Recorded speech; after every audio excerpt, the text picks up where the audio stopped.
¿Cómo estamos, gente? Mirad a quién tengo aquí. No me hagas eso, ¿eh?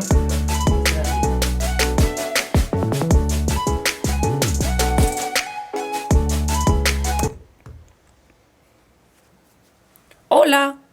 ¡Hola! Está aquí conmigo porque tiene miedo. Está la tormenta Elsa y han pegado unos pedazos de relámpagos aquí justo al lado, pero yo creo que han caído. No me quiero asomar a la ventana porque me ha entrado pánico. Pero, o sea, un ruido. Yo no había escuchado un trueno tan. El trueno es lo que se escucha, el relámpago es lo que se ve y el rayo es todo, ¿no? ¿Es así? ¿Estoy diciéndolo bien? y nada, eso, que yo creo que se ha cargado un árbol, pero no me he atrevido a asomarme a la ventana porque, macho, o sea, es tremendo. A ver, baja esto, que si no, no la veis. Venga, que te quieren ver. Posa. Sonríe. Venga.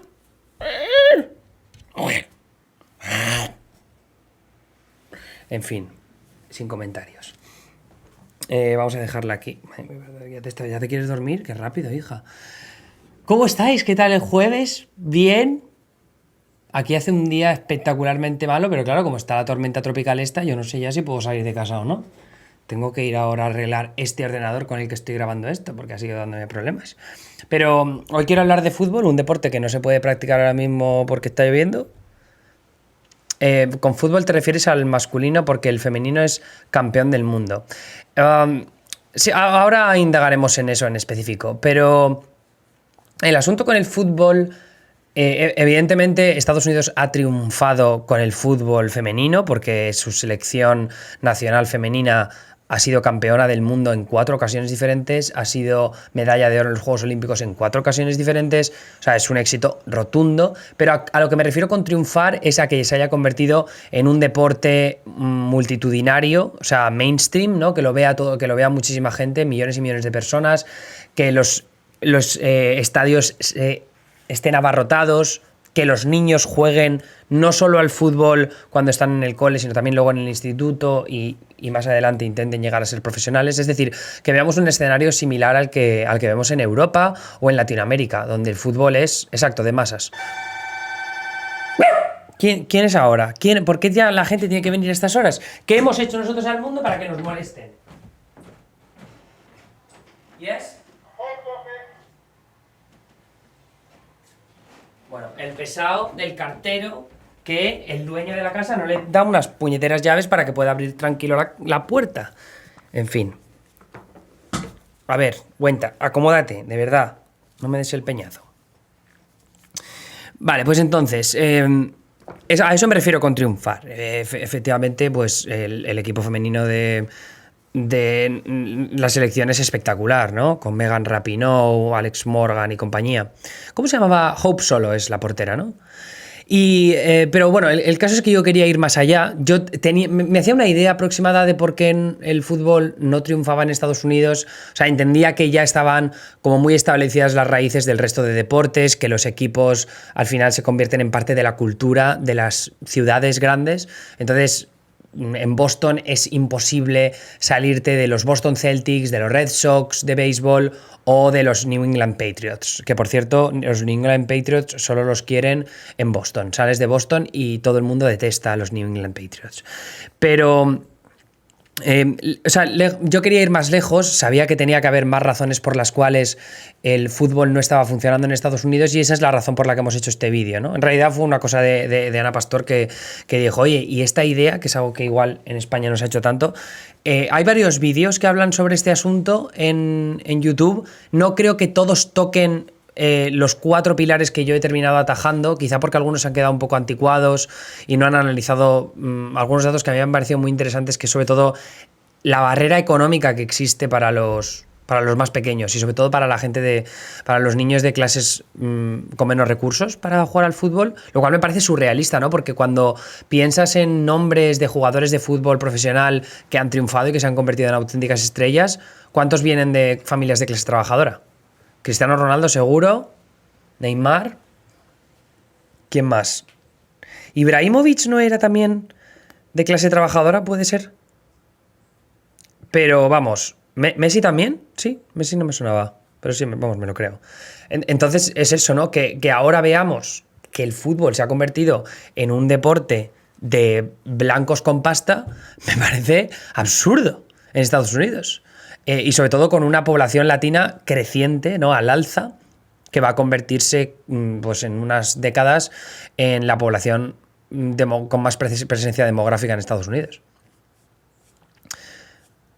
Los Messi eran familia normal, entiendo, como de clase media, ¿no? Entonces, como decía, hay varios vídeos muy guays. Yo creo que uno de los top es este de Vox, que hicieron un vídeo que era ¿por qué los estadounidenses apestamos al fútbol? Ponen soccer y dicen, bueno, los hombres, ¿no? Lo dicen en el título. The 1920s was American soccer. Calla, hombre, es que le está dando el teclado. Os lo voy a poner aquí.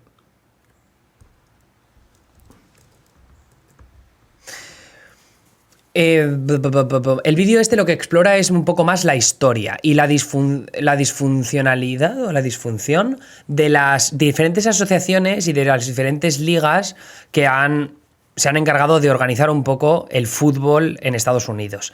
A primeros del siglo XX lo que pasa es que se funda la FIFA, ¿no? Que es como el organismo internacional que se encarga de operar, ¿no? Y de lidiar con las diferentes organizaciones nacionales, de establecer las reglas, las normas que luego para las competiciones que van a enfrentar a unos países o a unos clubes de otros países entre sí. Y entonces ahí es como llegamos a estos primeros enfrentamientos en diferentes organismos que operan en Estados Unidos y que intentan ser la organización que represente al país en el organismo internacional, que en este caso es la FIFA. Ese es el principal problema a primeros del siglo XX, porque a primeros del siglo XX ya digo que el fútbol era bastante popular en el país. De hecho, una de las gráficas que más me gustan del vídeo de Vox, que yo creo que evidencia de forma bastante clara, es esto.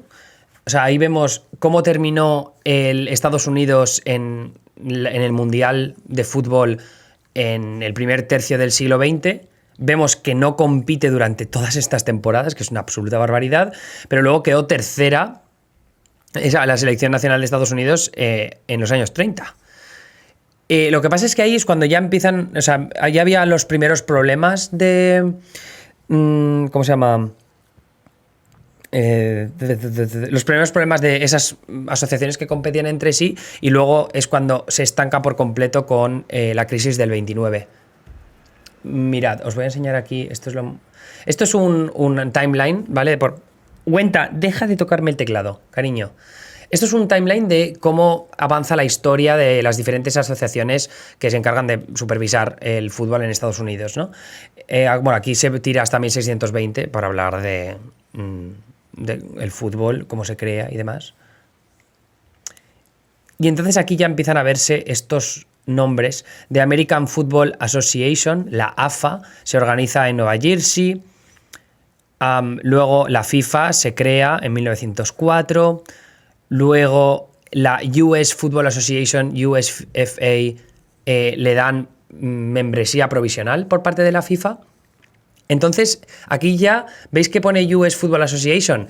Aquí se salta una disputa bastante bestia que hubo y que está en la Wikipedia, que esto es como lo terminé descubriendo yo, porque una cosa es la American Football Association, ¿vale? Que empieza a finales del siglo XIX, pero es que luego montan otra, ¿vale? Que es montan varias, de hecho. American Amateur Football Association, American League of Professional Football, The National Association Football League, la Southern New England Football League. Y luego en octubre de 1911, aquí es cuando viene lo fuerte, la American Amateur Football Association, la AFA, es la que empieza a extenderse sobre todo por el noreste del país. Que el noreste del país es donde están las principales universidades de prestigio, que eran las universidades donde sobre todo se jugaba estos deportes. Que ahora hablaremos de un partido que fue como muy especialito. El tema con el noreste es que ahí es donde están pues Princeton, está Rutgers University, está Harvard, Boston College, Boston University, todas esas universidades, bueno, en esa época igual todavía no estaban esas dos que acabo de decir las últimas, pero bueno, Harvard, Princeton, Rutgers y compañía sí que estaban, Yale. Entonces estas universidades empiezan a competir entre sí en distintos deportes y el fútbol era uno de ellos. Y uno de los partidos paradigmáticos es uno que se da un poco más adelante, que ahora, a ver si lo encuentro. ¿Dónde estás? ¿Dónde estás? Vaya hombre. Aquí.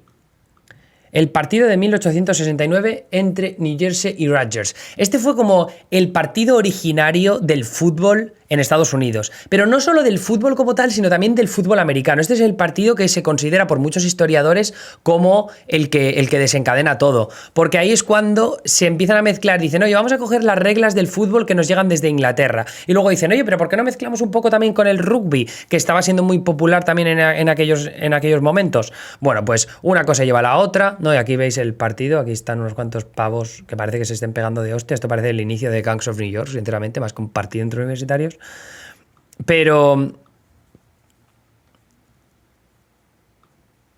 mira, aquí el equipo de fútbol de Rutgers siendo homenajeado en 1918. Tremendo. Esta foto no la había visto.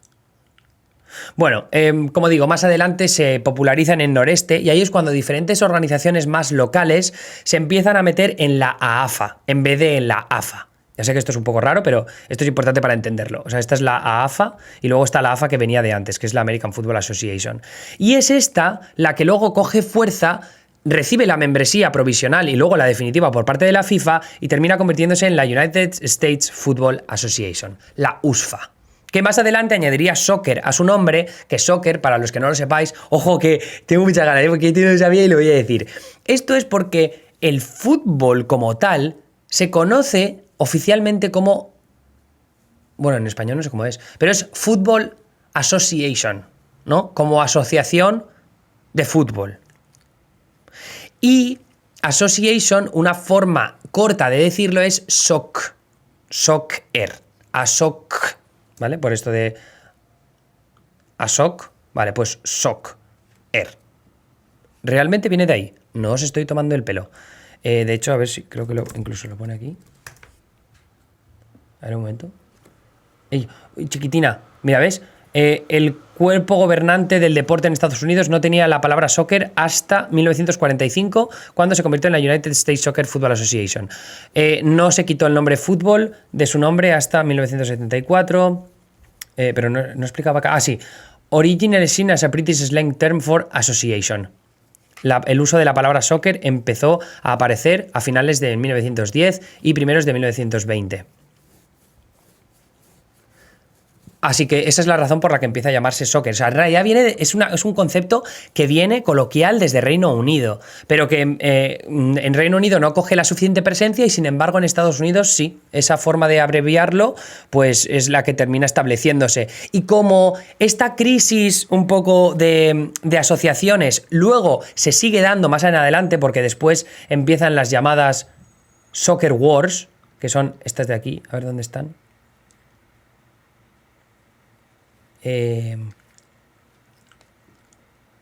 O sea, lo que os contaba antes de la USFA contra la AFA, esas Soccer Wars lo que hacen es dejar un vacío o un vacío de poder, entre comillas, en esos prolegómenos de la crisis del 29, del crack del 29, que ahí es cuando por fin la FIFA le da la membresía definitiva a la USFA, que es la asociación que terminaría gobernando sobre el fútbol en Estados Unidos a lo largo de las siguientes décadas y hasta la actualidad, aunque ahora se conoce más a la asociación como US Soccer, pero llegamos al crack del 29 y ahí se dinamita todo, se va todo a tomar por viento porque los equipos de los clubes de fútbol entran en crisis, muchos de ellos se tienen que retirar de las ligas, así que a tomar por viento. Y eso lo que hace es allanar el camino para que el resto de deportes, el rugby, el fútbol americano, el béisbol, el baloncesto, tomen un protagonismo mucho más destacado. Esto se sigue prolongando a lo largo de las siguientes décadas. De hecho, ya es lo que os enseñaba antes de lo triste que es las próximas décadas para el fútbol en el plano internacional para Estados Unidos. Es decir, no destacan en absoluto en comparación a otras selecciones internacionales. Y entonces llega los años 70 cuando fichan a Pelé y fichan a Beckenbauer, ¿vale? Que ahí es cuando sale el New York Cosmos, el equipo de fútbol que tiene pues o sea, se establece en el imaginario colectivo como algo muy top. Beckenbauer y Pelé, que en realidad iban a Estados Unidos a terminar sus carreras profesionales, que es un poco lo que sigue pasando ahora en Estados Unidos cuando han venido Villa, ha venido Beckham, ha venido Thierry Henry, no sé qué más jugadores han venido. Entonces, es un poco, ¿no? O sea, que venían para retirarse, pero su papel, sin embargo, hace que aumente de popularidad. Ahí se vuelven a equivocar, porque la liga que opera en ese momento, el New York Cosmos y el resto de equipos, quiere crecer tan rápido que se hace insostenible. Económicamente se va todo al carajo, se va a la mierda. Y vuelve a haber una época de crisis en lo que respecta al fútbol hasta primeros de los 90, que es cuando la FIFA le da a Estados Unidos la posibilidad de organizar el Mundial de Fútbol en 1994, y ahí es cuando hay un cambio de paradigma. No solo un cambio de paradigma porque de repente hay una popularidad renovada en lo que respecta al fútbol como deporte, sino también porque se producen unos cambios demográficos que se van a prolongar a lo largo de las siguientes décadas en Estados Unidos, y es la llegada de muchísimos latinos en países como el Triángulo de Centroamérica, Guatemala, Honduras, El Salvador, muchísimos mexicanos, sobre todo mexicanos en los 90, es la mayor parte de la población inmigrante que llega a Estados Unidos desde el sur es mexicana, y los mexicanos, por supuesto, aman muchísimo el fútbol en comparación a lo que son los estadounidenses. O sea, no vas a ver a mexicanos jugando a fútbol americano, ni a baloncesto, ¿vale? Porque como nosotros, pues no somos tan altos, ¿no? Ni los mexicanos ni nosotros somos tan altos como los estadounidenses. Que yo recuerdo cuando vivía en Boston, era insoportable intentar ligar porque te metías en un bar y me sacaban todos 3 metros, ¿no? Era mirar así, bueno, pues que te den por culo, me voy a bailar reggaetón y a beberme cubatas, porque claramente aquí no voy a hacer nada. Entonces, es un poco la misma situación, ¿no? Y pues eso es un poco el plano de la historia que, como os decía antes,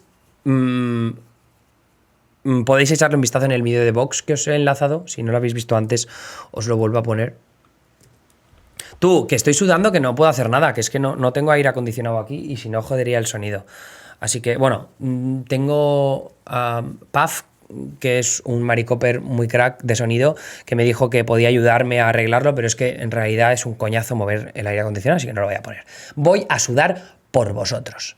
Bien, pues eso es la parte de la historia que, como digo, ha estado tan desestructurado o desestructurada la organización de las ligas y del organismo que opera con el fútbol en Estados Unidos, que al final ha creado un vacío de poder y organizativo tan grande que ha imposibilitado que el fútbol crezca lo suficiente, ¿no? Y eso tiene consecuencias muy importantes, especialmente en el aspecto de los clubes, ¿no? Porque si no tienes una buena liga que dé dinero, no fomentas que haya clubes y, por tanto, si no hay clubes, no hay raíces, no se arraigan los equipos a nivel local y, por tanto, no montan campus para chavales, no montan equipos de categorías inferiores, y hablo pues de alevines, de juveniles, tampoco habilitan la posibilidad de enviar scouts, ¿cómo se llaman scouts? Ojeadores para que se vayan por la región a buscar a gente con talento, y si el fútbol, o sea, si el fútbol no es tan popular como otros deportes como el básquet o el béisbol, pues tampoco hay más niños que lo intenten y, por tanto, la piscina de jugadores disponibles, ¿no? de chavales que están intentando ver si tienen talento en el deporte también se reduce, lo cual eso tiene implicaciones bastante bestias sobre la capacidad del país para descubrir nuevos talentos. El anglicismo scouting se usa muchísimo también en el fútbol. Sí, pero en realidad ojeador es una palabra completamente válida para este asunto, ¿no? O sea, que no creo que haga falta decir scouting, ¿o qué? No sé si hay alguna diferencia en el término entre ojeador y scouting. Pero lo que me lleva al tema de los niños, que era uno de los temas que más interés me despertaba. Llegué a esta página del Aspen Institute, que tiene como varios programas para fomentar el deporte entre los más pequeños. Hay una cosa que me decepciona muchísimo en Estados Unidos, que tiene que ver con las barreras que suele haber para los niños de menos recursos, para cualquier cosa, ¿no? O sea, para la educación, para acceder a mejores colegios, para llegar a la universidad, porque luego hay impedimentos, pues lo que cuesta entrar en la universidad, pero luego también en dos términos mucho más problemáticos para el futuro de la salud de los niños. Uno tiene que ver con el deporte y el otro con la alimentación. La alimentación no lo vamos a comentar hoy, esto ya me lo dejaré para otro vídeo. De hecho, no sé si recordáis que Michelle Obama se puso como bandera luchar para que haya una mejor alimentación para los niños, especialmente en las escuelas, donde cualquiera que haya visto películas y series estadounidenses de críos o de chavales en el instituto ve que la forma en la que alimentan a los niños en el comedor del colegio es surrealista, ¿no? O sea, es patético. Pero luego llegué a lo de los deportes, que yo no sabía que era tan grave, este concepto del pay to play, ¿no? Del pagar por jugar. Como os decía, esto es del Aspen Institute, que coge datos de un estudio hecho por... ¿cómo se llamaba? A ver un momento si lo pone por aquí. Bueno, esta es la National Youth Sports Survey, que lo hacen con el Aspen Institute, pero el otro había datos de alguien más. A ver si lo ponen por aquí. ¿Dónde me he dejado el PDF? Vaya, hombre. Lo he perdido de lugar. Pues eso parece. Bueno, bien, anyway, da igual. Esto es la participación de chavales entre 6 y 12 años que juegan de forma regular a estos deportes. No sé si esto lo sabéis, pero vamos a repasar el top, que yo creo que está bastante guay. O sea, 6 y 12 años, recordad. El que más, ciclismo. Esto tengo dudas de si es porque en las escuelas organizan irse con la bici o simplemente que los niños tienen bicis y se van por ahí en su suburb a pasear con la bici y por tanto en la encuesta los padres dicen sí, mi hijo va con la bici. Entiendo que es más eso que equipos de ciclismo en los coles, porque eso no me cuadra, no lo he visto en mi vida, o sea, a nivel cultural no me cuadra, ¿no? Pero el caso es eso, 4.700.000 niños en 2018 haciendo ciclismo, que entiendo que es más salir con la bici por ahí a dar una vuelta, como los niños de Stranger Things. Luego, el básquet, 4.200.000, el béisbol, 4.100.000. El básquet yo creo que en este caso muy influenciado porque los niños de minorías, especialmente los afroamericanos, juegan muchísimo y hay una disponibilidad muy grande de pistas para poder jugar en las grandes ciudades. Eso, la disponibilidad de pistas y el hecho de que sea tan barato jugar, es decir, que no necesitas alquilar una pista, que con un balón te basta, un balón y un aro, creo que es muy importante para la prioridad de ese deporte. Y luego también que en tu casa mismo, en un suburb, que los suburbs ya sabéis que están muy extendidos por Estados Unidos, te montas un puñetero aro en la puerta del garaje y ya está solucionado. Creo que esos dos factores son bastante clave para que esto ocurra de esta manera. Y luego el béisbol, que sí que hay un porrón de niños jugando al béisbol. Ahí en ese caso yo creo que ya sí que tiene que ver más con los programas de las escuelas y el hecho de que en las zonas rurales y en los suburbs pues siempre que hay un parque vas a ver un campo de béisbol, ¿no? Y hacer programas para que los niños puedan jugar a eso y además que puedan jugar muchos niños al mismo tiempo sin sentir que son desplazados a un lado. Creo que es algo por lo cual puedes enseñar muchos valores a los niños y que se le dé cierta prioridad a ese deporte por parte de los padres y de los colegios. Así que, bueno. Sí, con lo coñazo que es el béisbol, efectivamente. Yo, como digo, creo que tiene un papel bastante bestia de eso, de que cualquier niño, por malo que sea, igual puede jugar. Sin embargo, en el fútbol, un niño que es malo te puede descompensar bastante un equipo. Y entonces que se quede en el banquillo puede tener, no sé, sus consecuencias negativas. No lo tengo demasiado claro. O sea, aquí esto ya está siendo un poco más cosas que estoy deduciendo yo. Pero bueno, luego vemos que el golf, 1.400.000, bastante bestia lo del golf. Y lo que más me ha sorprendido del golf, que ahora lo veremos, es que no es un deporte para ricos, precisamente. No entiendo muy bien por qué tampoco, pero ahora veremos los detalles más en específicos. Y luego gimnasia, 1 millón, lo cual lo puedo entender porque luego vemos la espectacular calidad de los equipos de gimnasia que hay en este país. Fútbol sería en un cuarto lugar, por detrás de la bici, el básquet y el béisbol. Luego el tenis con 1.300.000, el golf también ahí arriba. Y después como minoritarios... bueno, vemos que esto es el tackle fútbol y el flag fútbol. El flag fútbol es el fútbol americano, pero que juegan los niños pequeños y que en vez de golpearse, se quitan... esa es la bandera, o sea, que tienen como una banderita que la tienen en el pantalón y la quitas, ¿no? Y eso es como que te he tocado. Creo que es algo así. La verdad es que no tengo muy claro cuál es el ¿cómo se dice? El formato del juego, pero creo que es algo parecido. Table tennis no sale, ¿no? No está.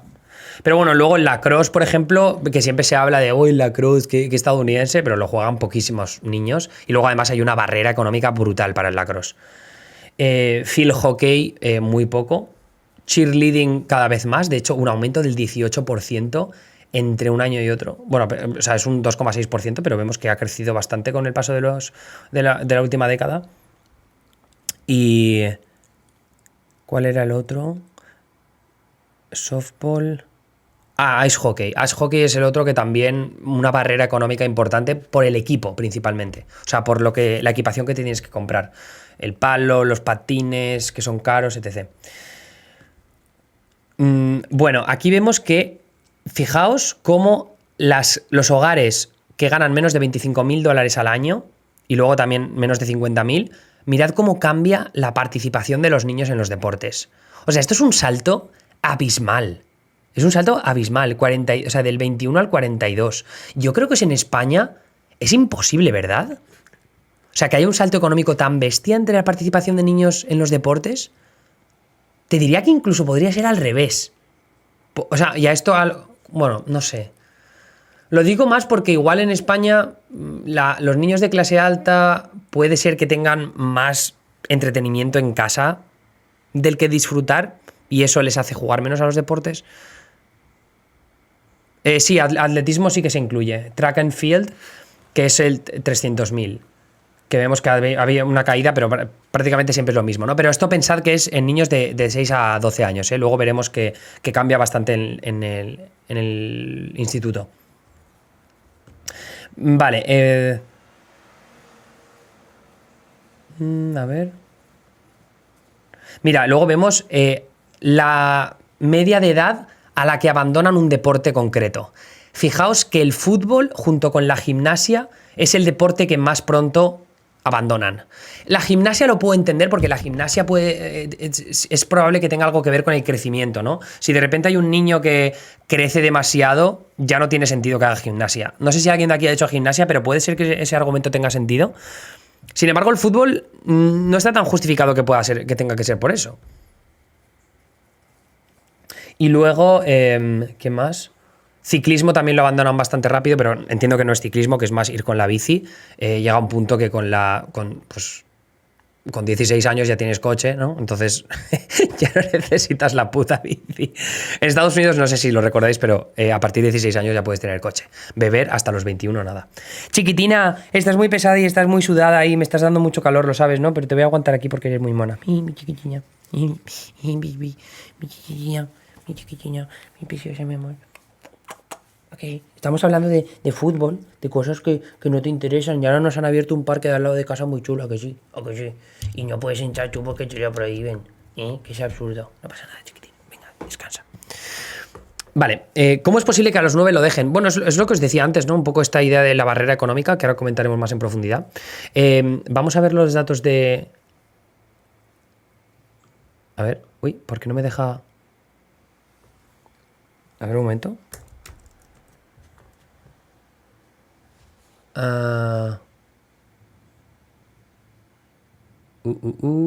¿Dónde está?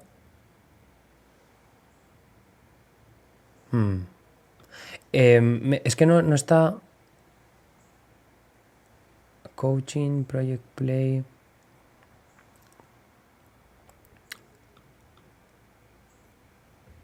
Aquí. 13 a 17 años. Vale. Vamos a ver esto, que esto es muy interesante también. Vale, de 13 a 17 años, ¿vale? Esto ya es en el instituto. Fijaos como todos los números han caído bastante. El básquet cae mucho y sobre todo el béisbol cae una barbaridad, o sea, cae la mitad. Pero el fútbol también una locura. O sea, estábamos hablando de 2 millones y algo, pero han caído como más de 500.000 niños entre uno y otro. Y aquí tenemos los datos en específico. Fijaos, aquí es muy bestia que el béisbol cae una salvajada. También porque es un deporte pay to play, de pagar por jugar. Es decir, que tú pagas a un equipo... Yo no sé en España... O sea, sí que creo que para jugar en un equipo de fútbol había que pagar al año. No necesariamente siempre, pero igual si yo jugaba para los clubes que jugué, juveniles y demás, igual sí que había que pagar 60 euros al año. No sé cuál es vuestra experiencia. Igual también aquí hay... Sí, hay que pagar una ficha anual, ¿no? Yo diría que sí. Lo que pasa es que, claro, en Estados Unidos la media son como $158 al año. que es un poco más heavy, sobre todo para las familias con menos recursos. Entiendo que sea un impedimento importante. No solo eso, sino luego también el desplazamiento, porque si quieres jugar al fútbol, o vives en una ciudad que está bien comunicada, como puede ser Nueva York, o luego te tienes que desplazar en coche a todos lados, y eso es un tema jodido. En el equipo de mi pueblo eran 150 euros al año. Sí, o sea, a mí me suena que también era eso. Pero bueno, aquí veis cómo, o sea, el fútbol es el segundo deporte que más abandonan. El fútbol de bandera también, pero porque los chavales ya pasan al tackle fútbol, ¿no? Que es el fútbol de contacto. Y más adelante el fútbol americano. El tenis gana mucho también. Y aquí vemos que las mujeres participan mucho menos en los deportes. El salto entre hogares que hacen más de 100, tienen ingresos superiores a los $100.000 comparados con los que tienen menos de 25.000 es absurdo. Fijaos además que entre 2012 y 2019 cómo cae la participación de los niños de familias con menos recursos. Muy heavy, ¿eh? Muy, muy heavy. Sin embargo, no es tan pronunciado el salto entre familias más ricas. El tema de federarte es por el tema de seguros. Amigo. Claro, cierto. Sin embargo, el seguro médico va aparte en Estados Unidos porque te lo tiene que financiar tu padre o tu madre a través del empleo que tengan. Un seguro médico privado, que incluya a tu familia, que no siempre es fácil. Wow, pues esto es una caída considerable. Bueno, esto sí que he leído que es probable que se deba bastante al entretenimiento en casa. Es decir, que los chavales tengan cada vez más posibilidades de pasárselo bien jugando a videojuegos, el ordenador, las redes sociales y demás cosas. Pero bueno, ahora vamos a ver los retos, challenges, que era una de las partes más importantes. A ver... No me deja ver esto. Publications, ahora, creo que es la de 2019. No. Upsi.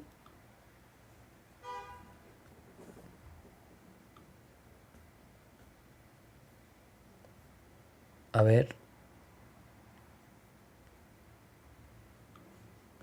Vaya hombre, no voy a encontrar la parte de ayer.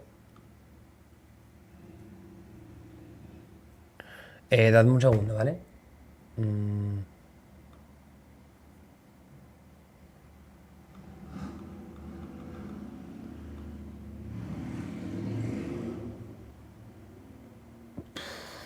Pues no me acuerdo dónde es, macho. Ah, este es. Vamos. Aquí está. Vale, este es uno de los datos más heavy. Mirad aquí que el béisbol, para familias de menos de 25, que tienen ingresos menores a los $25.000 al año, es el 12%, luego el 23% en este rango. Y esto es como las familias más pudientes, que hacen más de $100.000 al año. Es bastante bestia el salto que hay entre el básquet, el fútbol de contacto y el béisbol, con luego el fútbol. La cross ya es como una cosa de otro planeta, ¿no? Pero este salto no mola verlo. Y se entiende más que luego pues, el fútbol no sea un deporte de masas, como puede ser el béisbol o el básquet. O el fútbol de contacto. O sea, al fin y al cabo, estos son los 3 deportes estrella en Estados Unidos, ¿no? La NBA, la NFL y además con sus ligas universitarias de la NCAA y luego el béisbol con la MLB. Luego, este es el dato, como os decía, clave. Esto es cuando las familias dicen que no han tenido que pagar nada en lo que respecta a distintos deportes y luego categorías dentro de esos deportes. Entonces, por ejemplo, el béisbol, solo un 12% de las familias dicen no haber tenido que pagar nada para registrar a sus hijos para jugar a ese deporte. Sin embargo, para la bici, pues el 50% dicen no haber tenido que pagar nada. Por lo que os decía antes, ¿no? Que probablemente se refieran a que simplemente es salir con la bici por ahí a dar un paseo. Pero claro, luego es que para jugar al hockey sobre hierba o para jugar al fútbol de bandera o al fútbol de contacto, estamos hablando de porcentajes que están entre el 25 y el 30%. De no tener, esas familias que, repito, dicen no tener que pagar nada. Artes marciales tampoco pagar nada. En este caso sí que es entiendo, pagar más por las clases, pero aún así, 58% que dicen que no han pagado ni un duro por clases. Luego en el fútbol, 18,7% de familias que dicen que no han pagado por el registro. Lo comparas con el tenis, 45%, track and field, que es atletismo, 48%, y luego el golf, que esto es lo que me sorprendió, 42% de las familias dicen no tener que haber pagado nada para registrar a sus hijos para jugar al golf, lo cual me sorprende, porque yo pensaba que el golf era todo dependiente de estar en un club de country o alguna movida de estas. No, el porcentaje total... O sea, esto es el porcentaje de familias que han dicho no tener que pagar absolutamente nada por el deporte, ¿vale? O sea, no tiene nada que ver con estos porcentajes. Estos son las categorías, pero claro, aquí te ves en el fútbol que solo el 7% de las familias dicen no tener que haber pagado por nada para que su hijo pueda jugar al fútbol. Es decir, llegar a... yo qué sé, desplazarte 5 minutos en coche, dejar a tu hijo y que pueda jugar al fútbol sin tener que pagar en absoluto, ¿no? A ver, en este caso siempre hay que pagar algo, ¿no? O sea, las botas de fútbol, o sea, el desplazamiento en coche, algo tienes que contar. Pero bueno, entiendo que las familias no cuentan las botas de fútbol, o igual ni siquiera se las compran, les ponen las zapatillas normales y corrientes. Pero aquí sí que vemos que pues, la bici pega, es un salto relevante, el básquet también al 11%, el fútbol de contacto y el fútbol de bandera también, estamos hablando ya porcentajes entre el 15 y el 20. Anyway, pero luego está esto aquí que son los costes totales, que aquí es donde se pone un poco más complicado, porque es verdad que el fútbol tiene una de las cifras de registro más altas, $158, que las comparas con las del fútbol de contacto y fútbol de bandera, las comparas con el básquet, incluso con la bici y demás, y o sea, el registro es más caro. Pero luego la media de gastos totales, el fútbol es de las que menos, ¿no? Porque es más barato que el béisbol, es más barato que el hockey, es más barato que... Bueno, solo un poco más caro que el fútbol de contacto. Pero aquí hay que tener en cuenta que un factor relevante es que luego hay familias que se van a gastar más dinero para que su hijo dé clases o para que su hijo viaje a tal sitio a jugar porque les interesa que se desarrolle en ese deporte porque hay más proyección de futuro. Que eso es lo que os decía antes, un poco la estructura de clubes. Mientras que en España sí que tenemos las categorías inferiores o los campus de verano en los distintos clubes, que luego hay oportunidades para jugar en el equipo juvenil o para, de cara a que un ojeador lo fiche para que esté en el primer equipo, o ese tipo de cosas. En Estados Unidos no existen esas raíces deportivas. Por tanto, los padres no van a gastarse más dinero en que su hijo juegue a un deporte en el que no tiene proyección, no de llegar a un primer equipo necesariamente, pero sí por el sistema universitario. Es decir, que luego tu hijo, si tú eres de clase trabajadora o clase media, digas, oye, mira, no juegues al fútbol porque luego no te van a fichar de Princeton, pero juega al fútbol americano porque si eres buen running back, ¿no? Si eres buen corredor, igual te ficha Princeton y no tenemos que desembolsar $70,000 al año o endeudarte hasta las cejas para poder estudiar en una universidad de prestigio y que luego tengas mejor posibilidades de futuro.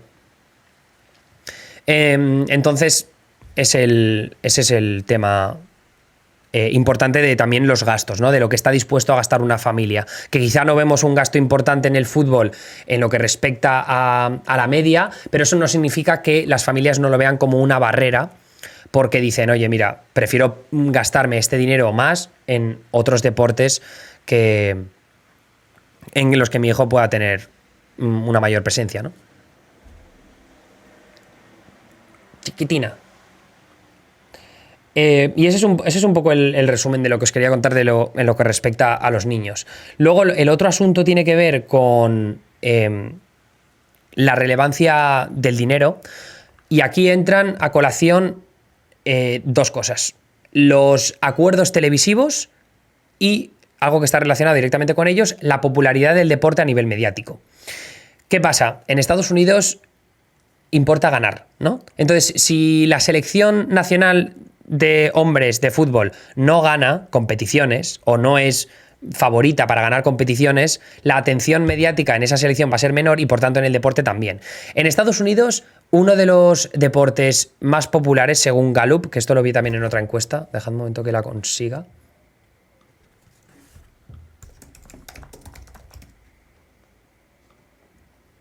Vale. Esto aquí me parece de lo más interesante, porque veis aquí que el interés en el fútbol ha crecido bastante en la última década. Vemos que últimas casi 2 décadas, el 2% se consideraba en el fútbol como su deporte favorito y ha crecido hasta el 7% en 2017, que es el último año en el que se ha hecho la última encuesta, ¿no? Sin embargo, se ha mantenido bastante estable el favoritismo por el fútbol americano, también por el baloncesto y también por el béisbol, ¿no? O sea, que simplemente aquí ha crecido la presencia del fútbol a costa de otros deportes, pero ninguno ha visto reducido su interés de forma demasiado drástica. Pero claro, aquí hay otra parte que me parecía más interesante, ¿no? Que decía, a ver un momento, para cada uno de los siguientes, di si eres fan de ese deporte o no. Entonces, para el béisbol profesional, más del 54%. Para el fútbol americano, más del 50, o sea, el 59%. Para el básquet, para el baloncesto, 44%. Para el hockey sobre hielo, 32%. Esto es 2019, son datos más actuales. Para el fútbol americano de universidades, 52%. Para el baloncesto de universidades, 43%. Fijaos que es más alto. A ver, casi al mismo nivel el baloncesto profesional de la NBA que el baloncesto de las universidades, ¿eh? Es muy tremendo eso. Para las competiciones de coches, de carreras, 33%. Y luego el soccer, el fútbol normal, 31%. Y ahora viene lo bueno. Los Juegos Olímpicos, 68%. Ahí es donde es clave que el desempeño del equipo de fútbol normal de Estados Unidos en los Juegos Olímpicos, si no es bueno, la gente no se va a interesar. Esa es la mejor ventana que tiene el fútbol en Estados Unidos para poder llegar a más gente. Si tu equipo triunfa en los Juegos Olímpicos, eso va a ser súper positivo para mejorar la popularidad en el país, especialmente entre la población blanca, que está a nivel demográfico, me parece que vi el otro día también, que está mucho más pendiente de los Juegos Olímpicos. Quizá el mayor interés sea por inmigración latina, ¿no? Sí, o sea, sí, juega un papel bastante importante, como decía, desde los años 90. Entonces, como decía, o sea, una cosa tiene relevancia sobre la otra. Uno de los aspectos culturales que se comenta mucho a la hora de decir por qué el fútbol no triunfa en Estados Unidos es porque simplemente Estados Unidos no son los mejores en ello, ¿no? Sin embargo, del fútbol americano sí que son los mejores, y aquí tenéis la Copa Mundial de Fútbol Americano, que fue aplazada el año pasado hasta 2023 porque, como anunciaron demasiado tarde que se iba a celebrar en Australia, no hubo suficientes equipos que estuvieran dispuestos a comprometerse a asistir a Australia a competir en la competición, valga la redundancia, y terminaron cancelándolo, bueno, posponiéndolo, ¿no? Hasta 2023. O sea, imaginad, nadie quiere jugar en una puta competición que se sabe perfectamente que va a ganar Estados Unidos. Estados Unidos, que por cierto no participó en las 2 primeras ediciones que se celebraron de esta competición, este mundial, Copa Mundial del fútbol americano. Las 2 primeras, si no me equivoco, las ganó Japón, y luego las 3 siguientes, que creo que se celebran cada 5 años, las ganó Estados Unidos porque fue las primeras en las que compitió.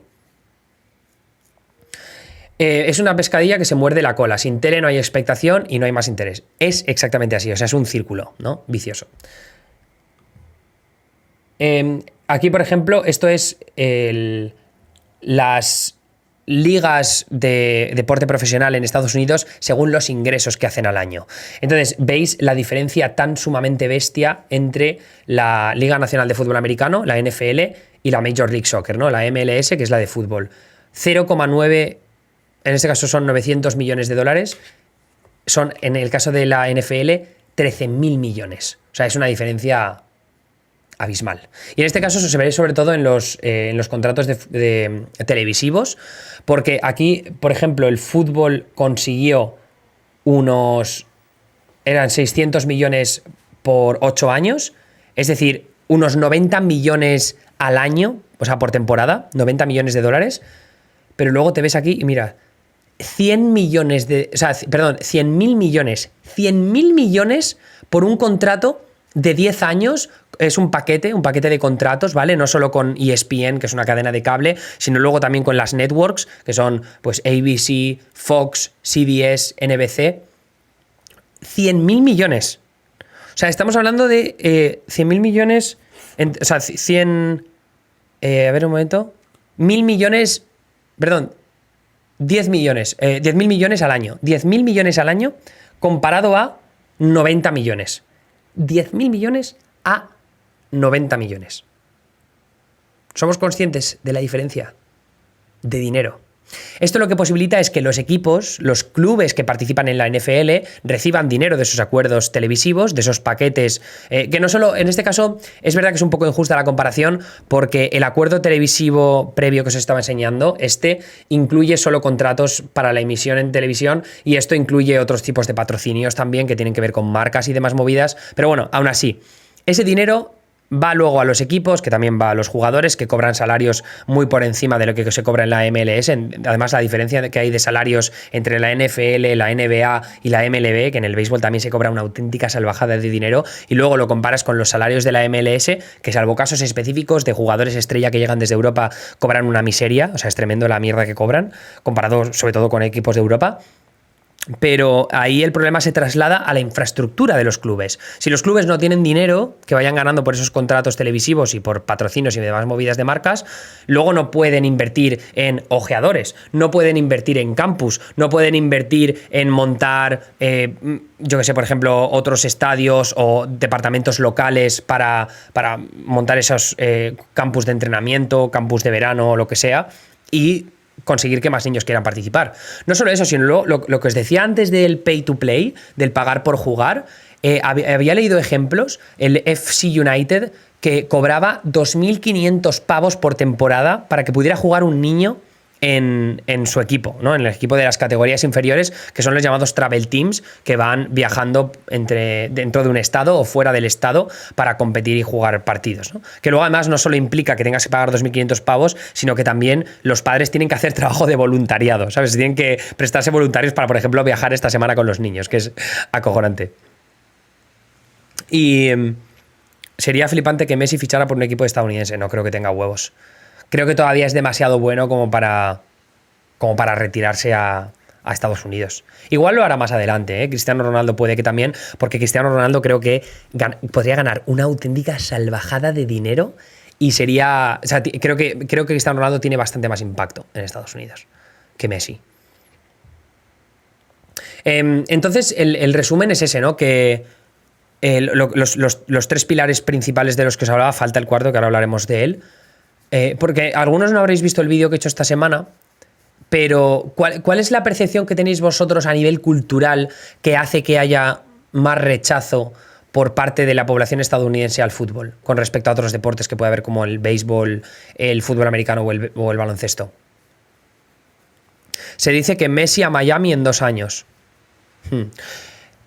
Carlos FMMC, o sea, está claro que hay categorías inferiores en Estados Unidos, pero no tienen la infraestructura que tienen en Europa. Y eso imposibilita que luego haya un crecimiento. Además, no solo eso, sino que las grandes ligas, el béisbol, el fútbol americano, el baloncesto, tienen programas públicos, no se pueden llamar programas públicos, pero programas de financiación para posibilitar que las familias con menos recursos puedan participar en distintos deportes sin tener que pagar demasiado. O sea, hay programas de financiación muy buenos para la inclusión y para motivar a que más familias y más niños participen en esos deportes desde una edad muy temprana.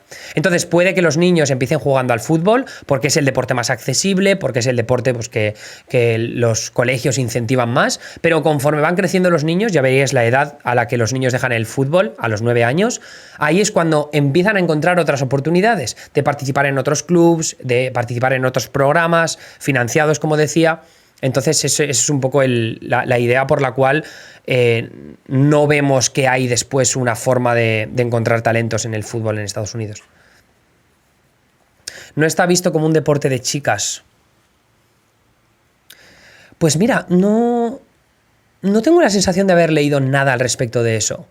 O sea, entiendo que pueda ser una percepción desde fuera, y yo lo puedo haber llegado a pensar, porque de hecho Estados Unidos es el único país en el que he venido y chicas han jugado en pachangas conmigo, y chicas bastante mejores que yo. Eso en España no lo he visto jamás. Una vez quizá. Una vez, pero aquí lo he visto en continuadas ocasiones. En Londres yo diría que tampoco. Pero cuando he vivido en Boston y cuando he vivido aquí en Nueva York he visto chicas jugar en pachangas, y eso me parece que es una diferencia cultural importante. Luego, Manuel dice, por ejemplo, que lo ven como un deporte aburrido. O sea, sí, pero tampoco entiendo muy bien por qué. Porque, o sea... quiero decir, el béisbol es jodidamente aburrido y juegan un montón, más de 160 partidos por temporada por equipo. O sea, tú imagínate que el Madrid jugara 160 partidos al año. 160 partidos. ¿Cuántos juega? 50. Y ya nos parecen muchos. 160. Y cada partido dura 3 horas. Yo no creo que consideren que los deportes sean divertidos. Lo que consideran quizá es que no hay que estar tan atentos que te puedas perder algo. Esto creo que me lo comentaba mi amigo Moloco, que le estuve preguntando yo, ¿cuál crees que son las razones por las cuales el fútbol no triunfa? Y él decía que le habían contado esta idea de que, claro, tú estás viendo el béisbol, el fútbol americano, y te puedes levantar en muchos momentos del partido para ir a mear, para comprarte un perrito caliente, o si estás en casa, lo mismo, para ir al baño, para sacar la pizza del horno, pero en el fútbol... si se marca un gol, igual es el único gol que se marca en todo el partido y no te puedes arriesgar a irte un momento al baño porque te lo puedes perder. En el descanso sí, pero antes no. Y en el fútbol americano hay parones todo el rato y si hacen un touchdown no tienes ningún problema porque probablemente luego lo vayan a marcar. Marque otro equipo o otro equipo otra vez, ¿no? O sea, hay muchos puntos. En el básquet igual, o sea, en el básquet se están anotando puntos todo el rato.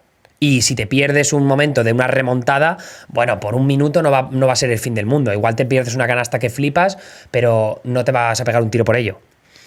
En el béisbol pasa un poco parecido. Igual te pierdes un home run, pero luego hay otro. Entonces, no sé.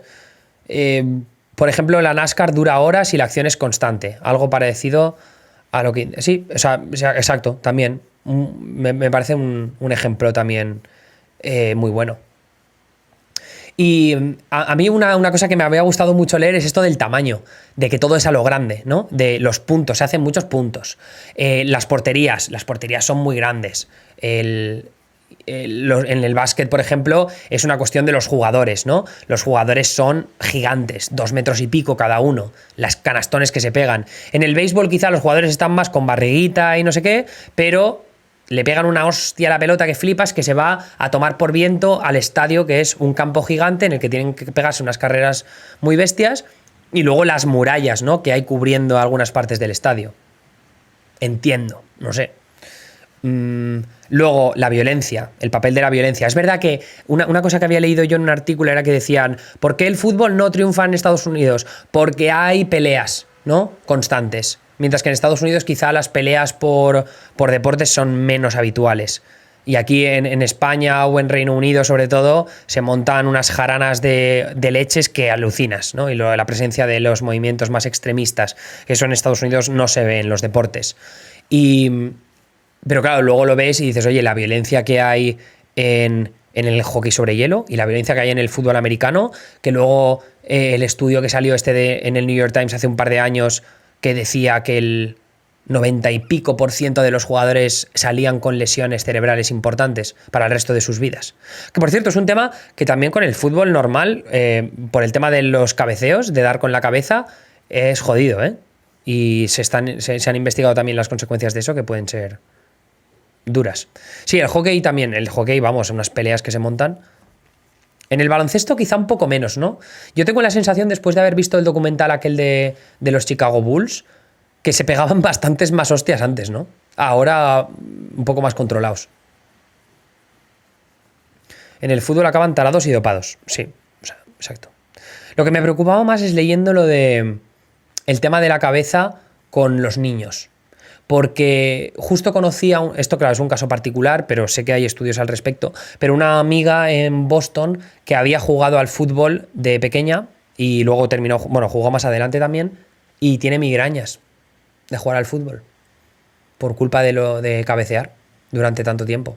Ella jugó además en élite, ¿no? Jugó a nivel profesional también en la universidad, no profesional, amateur, pero en la universidad, con el equipo competitivo. Eso es duro, ¿eh? Y lesiones también en el fútbol. No sabría decir si conozco más ejemplos de amigos que se han lesionado con el fútbol normal más que no con el fútbol americano o con el básquet. Pero es que el tema de los ligamentos, macho, en el fútbol, Y el tema del doping, cómo se controla en Estados Unidos, eso no lo he investigado. Así que lo siento mucho. que jueguen al fútbol sala, que no hay cabeceos. Claro, jugarían al fútbol sala si no fuera que aquí hay tantos suburb y hay tanto aire libre, ¿no? Se incentiva tanto el deporte al aire libre. Yo creo que los polideportivos son bastante más difíciles de encontrar. Más cemento. Hay voces dentro de la International Board que ya piden prohibir los remates de cabeza en el fútbol. A lo mejor en algunos años. Igual sería interesante limitarlo en las categorías inferiores, más que con los mayores, ¿no? Puede ser algo a considerar, la verdad. Que no se pueda sacar por encima de la cintura, por ejemplo, en los corners y demás. Eso, o incluso con los centros, ¿no? Que en los centros no se pueda elevar por encima de la cadera, que es algo que, por ejemplo, a mí me lo hacen ya hacer en las pachangas que juego los fines de semana. Pero sería un punto de vista importante. Repito, para las categorías inferiores, igual para menores de 15 años o así. No sé. Anyway,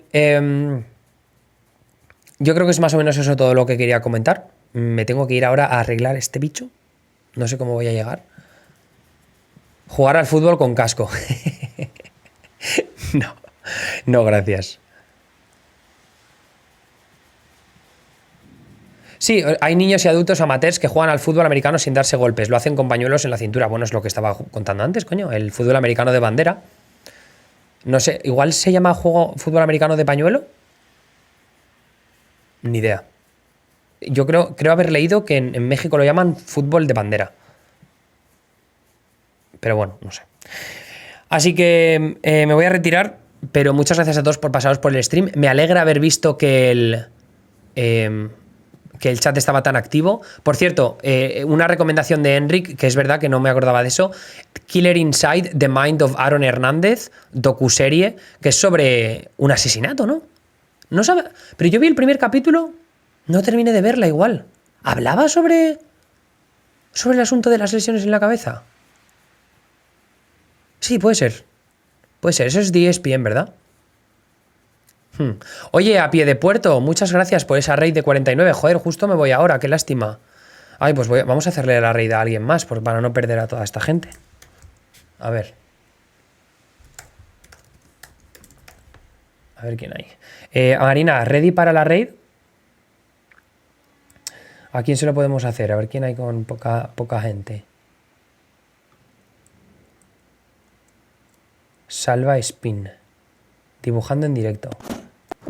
Pues sí, venga, vamos a hacérselo a Salva Spin. Ahí tienes el nick, Marina.